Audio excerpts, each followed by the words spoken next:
Thank you for coming today. I'm attorney Gloria Allred, and I'll be making a brief statement. And then Jenny Ravalo will be making a brief statement as well. I'll be answering questions. She will not be answering questions. We will also play the Bob Arum video for you at the end, and we will also be happy to send you the link to the video. This is the letter that I sent last week to Andy Foster, the executive officer of the California State Athletic Commission. Dear Mr. Foster, and this is regarding Kubrat Pulev and Bob Arum. Dear Mr. Foster, it was just brought to my attention that Mr. Bob Arum, Mr. Pulev's boxing promoter, was interviewed by IFL TV, and this interview was posted on YouTube on June 15, 2019. It has already been viewed approximately 100,000 times. A copy of said video interview is attached hereto and linked to herein below for your review and for the review of the commission members of the California State Athletic Commission prior to the upcoming July 22, 2019 hearing regarding Mr. Pulev's license suspension.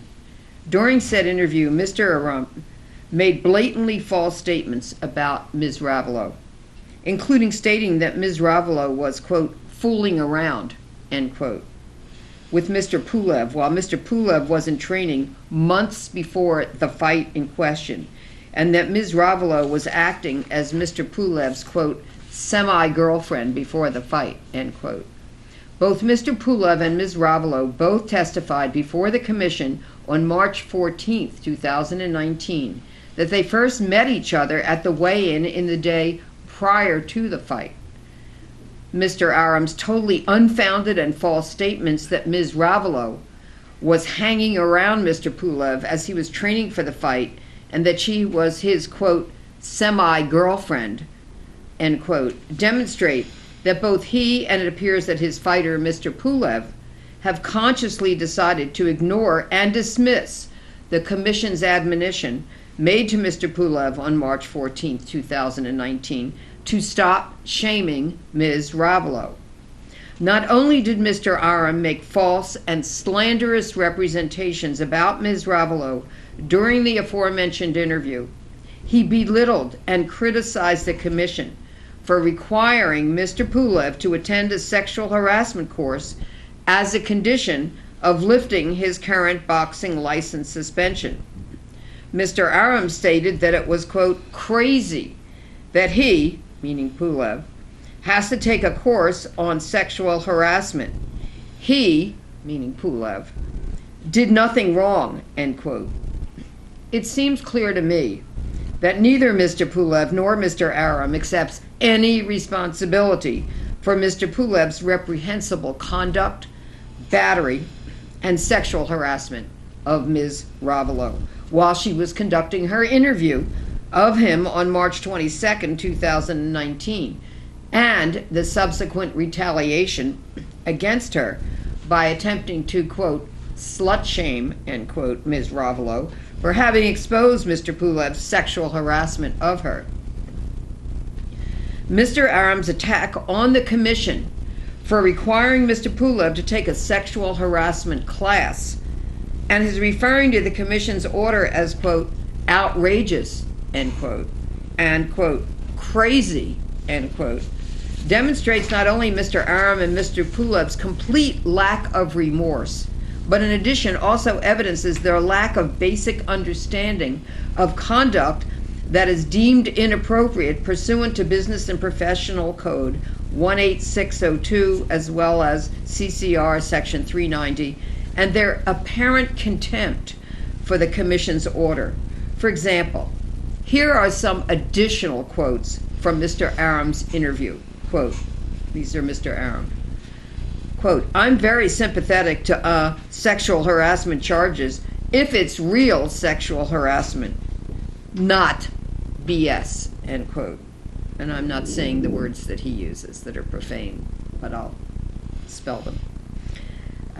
I know, quote, "I know what sexual harassment is, I really do, but that wasn't sexual harassment," end quote. Quote, "And I'm sure I'll get in trouble when this goes out. That's the way of the world, and I don't give a shit," end quote. I request that each commission member view the enclosed videotaped interview of Mr. Arum prior to the upcoming July 22nd, 2019 hearing. It is apparent to me that Mr. Pulev and Mr. Arum are just going through the motions of attending a sexual harassment course just to get the current suspension of Mr. Pulev lifted without any intent and or interest in changing their behavior. In light of the above, Ms. Ravalo would request that the Commission extend Mr. Pulev's suspension and or revoke his license and sanction Mr. Arum for his statements which demonstrated disrespect for the Commission's decision regarding Mr. Pulev and which have brought discredit to the sport of boxing. I respectfully request that Mr. Arum be required to attend the July 22nd, 2019 meeting of the California State Athletic Commission in San Diego, and that Ms. Ravalo and I be permitted to testify to the impact of Mr. Arum's disrespectful attack on her and the Commission at the July 22nd, 2019 hearing. Very truly yours, Gloria, Allred. And I do have an acknowledgement from the Executive Director that my letter was received by the Commission. And now, Ms. Ravalo.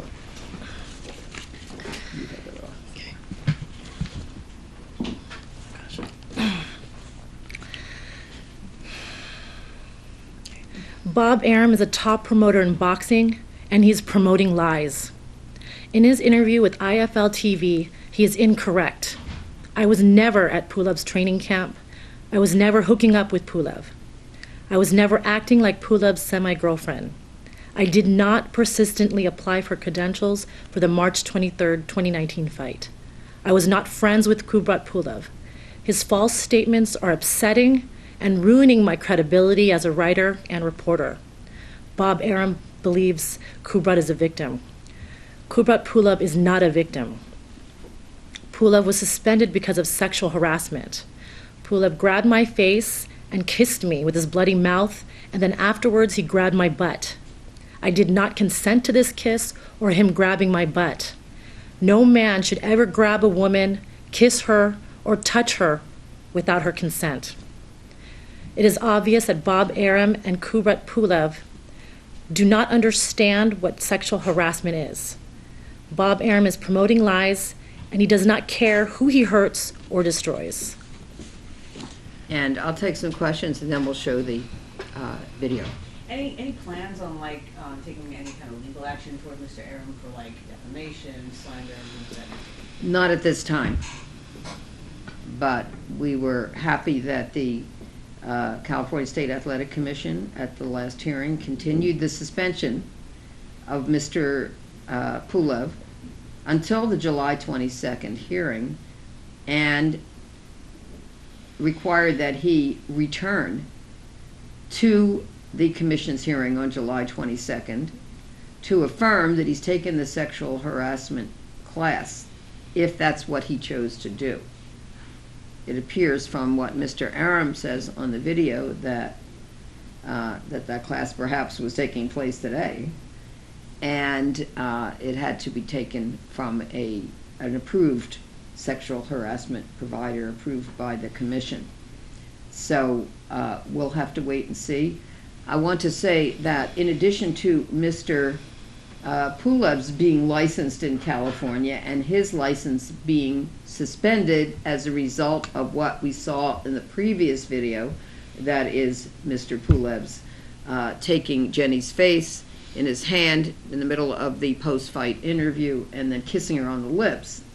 In addition to that, Mr. Arum is also a licensed boxing promoter in California. Of course, Mr. Pulev is his fighter from Bulgaria, who did fight in California, and so the commission has jurisdiction over the boxing promoter, Bob Arum, of Top Rank, in addition to having jurisdiction, that is power, over Mr. Pulev and their licenses. So that's really important. By the way, as you will see on the video of Mr. Arum, which we're going to play in just a few minutes, once a license of a boxer is suspended in California, then he also cannot fight in other states because other states will honor that suspension.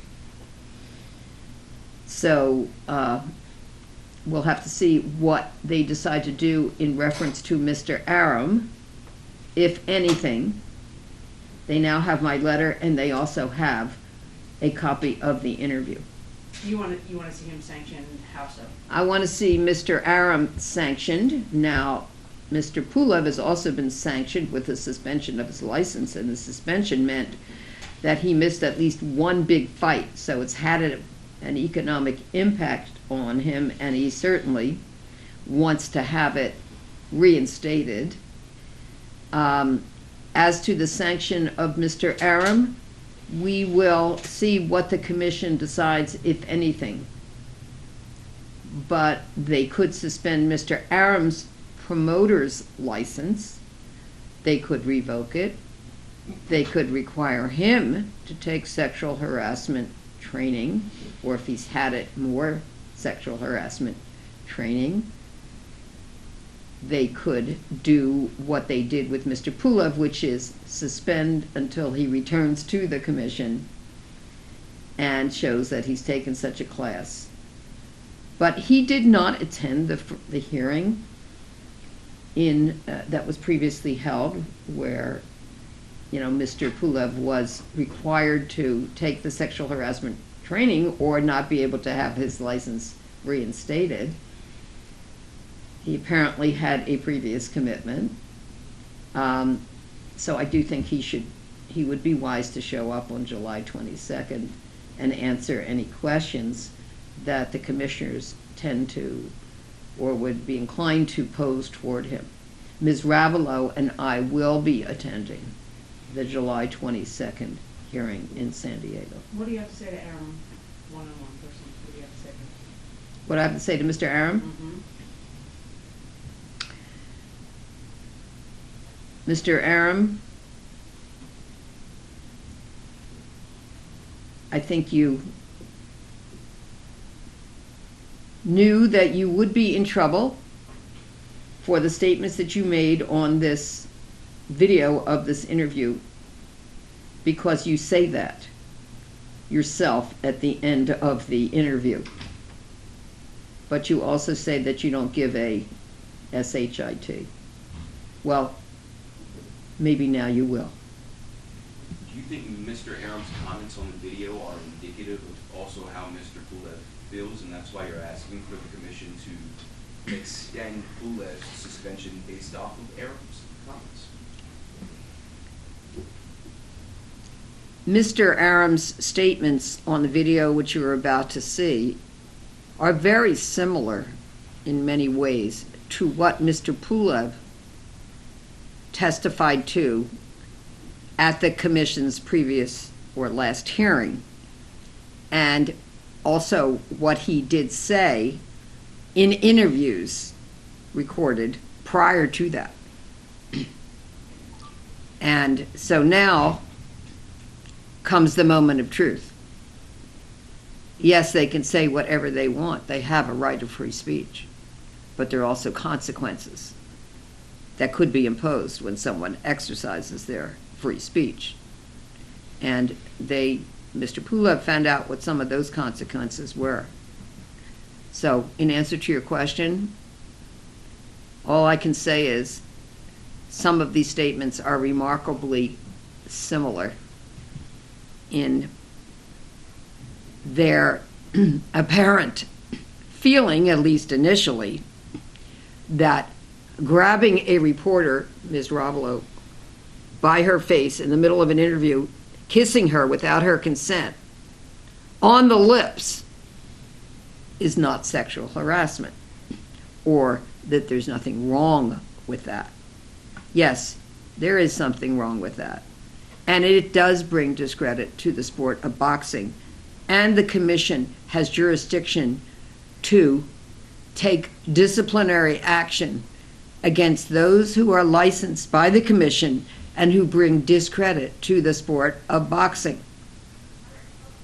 And they were very strong in their questioning of Mr. Pulev at the commission's hearing, which, by the way, can be seen on the page, on the web page of the commission. And they're not going to tolerate it. They're just not going to tolerate that kind of conduct. So the commission's already ordered Pulev to take the sexual harassment.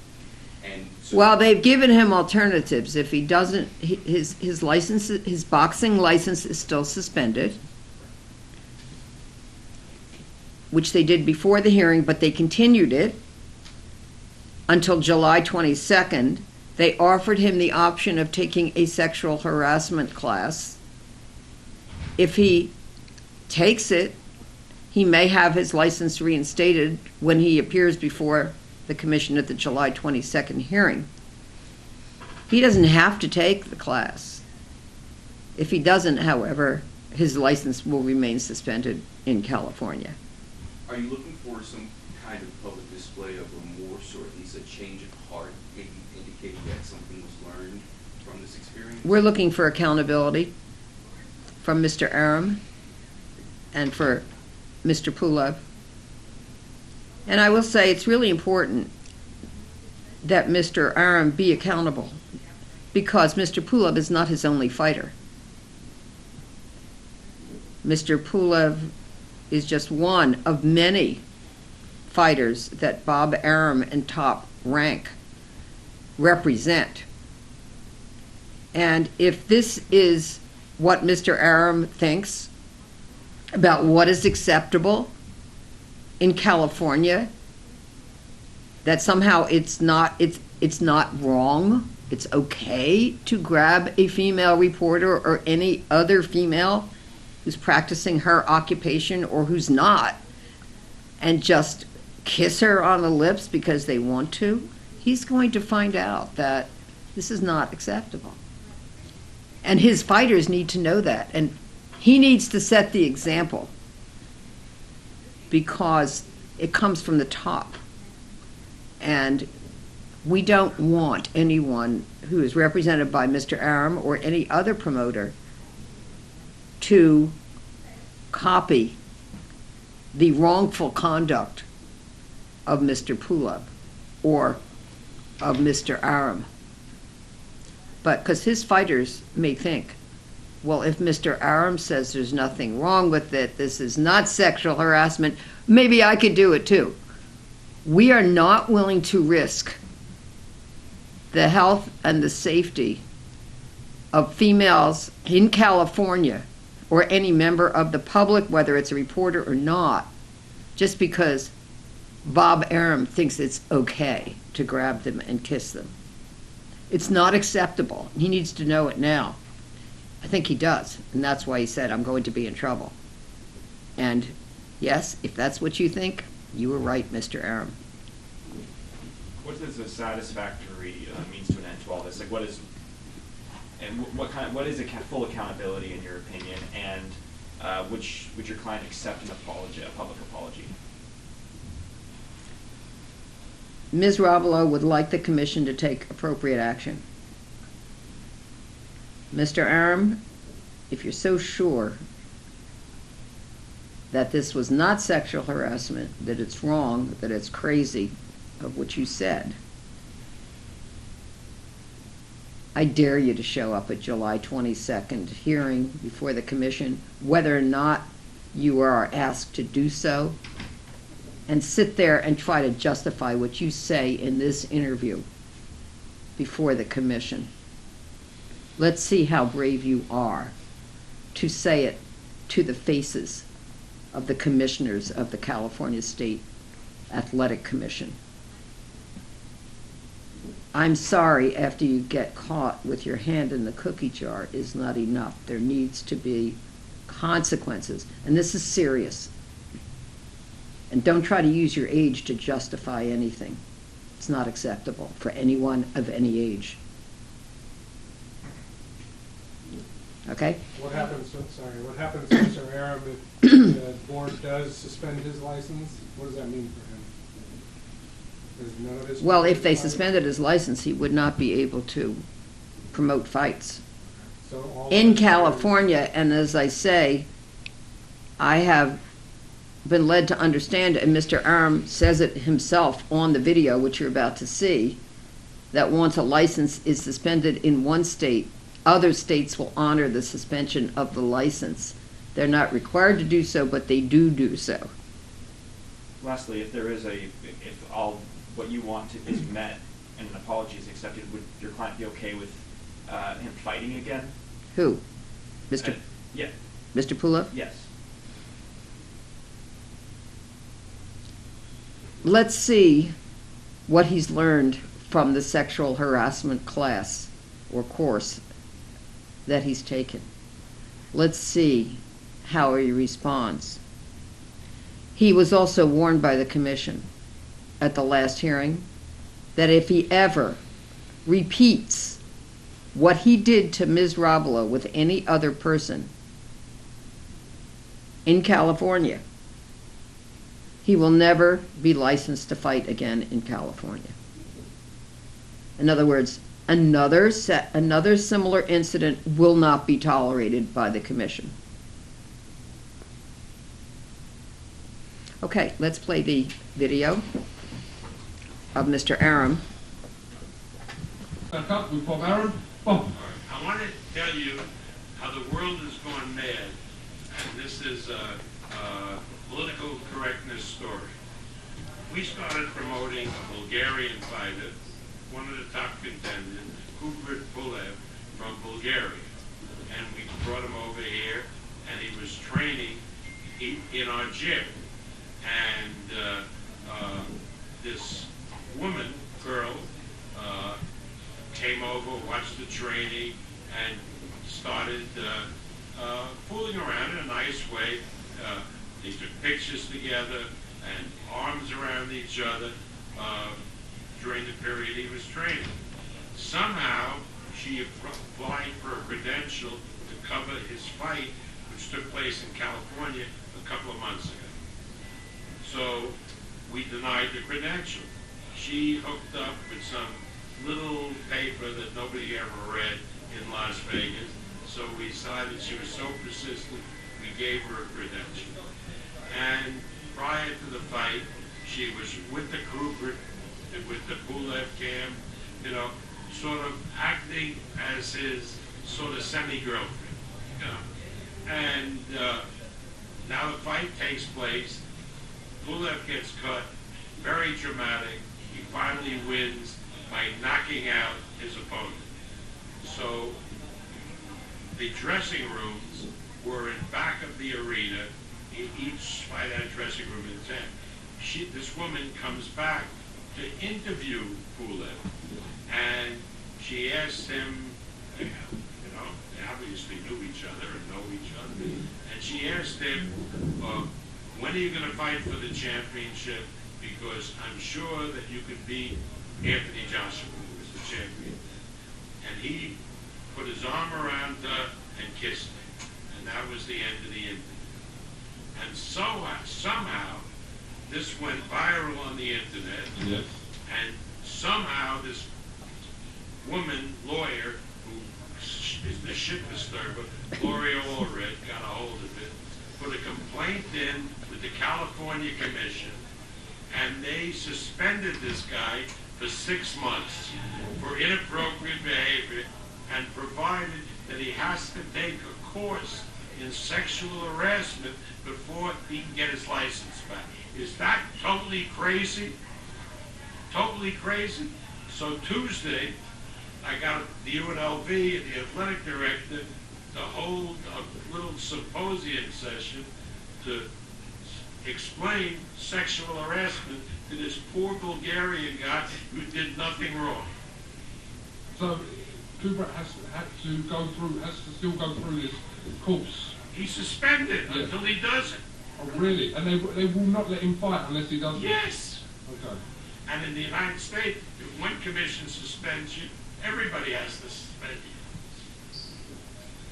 So, I mean, that is really, to me, outrageous. How far is he into this suspension, 6-month suspension? The 6 months end in July. In July? In July. So now he's rated #1 in the IBF, so he's got to get off suspension in case they may order him to fight Ruiz now for the IBF title. So that's why we're doing the symposium on Tuesday, so he gets his license back. Do you expect any more complications around this? Or? No, he's got to say the right things. I don't know what he's supposed to say. You know, and this woman, right? They have pictures of her after the fight with the Kubrat camp doing lap dances with all of these guys. I mean, are they crazy? And they when I said that, I pointed that out to the commission. They said we will not tolerate any slut shaming. What the hell does that mean? They use that term? Yeah, slut shame. That I'm slut shaming by calling her a slut, so therefore it excuses his behavior. I mean, I'm an old guy. I don't understand any of this crap anymore. I know what sexual harassment is. I really do. But that wasn't sexual harassment. Okay. Thank you for keeping us updated. We were aware, obviously, of the situation. I wasn't aware that he was actually going through that sexual harassment kind of course to how to obtain his license. I wasn't sure what he was doing with that. But yeah, we do live in a crazy world. I mean, Joe Biden, you know, he does nothing, you know, like stuff that people my age always do. You know, when two guys meet, they grab each other, right? They give bro hugs. And we used to, with a woman, we knew her and so forth, gave her a hug. It didn't mean anything. This was not it was some woman that we knew and was friendly with. And now it suddenly becomes a big crime. I mean, crazy. People are not being allowed to live, right? And I have daughters and granddaughters, and I'm very sympathetic to sexual harassment charges. It's real sexual harassment, not bullshit. Because certain cases will kind of undervalue real cases. Right. Now that you act that what you said is absolutely correct. It makes it minimizes everything by taking stuff that really isn't sexual harassment, calling it sexual harassment. So real sexual harassment actions become almost part of the whole thing. Okay, Bob, thank you very much for your time again, and I'm sure we'll catch up with you again this weekend. And I'm sure I'm going to get in trouble when this goes out. That's the way of the world. I don't give a shit. Hey.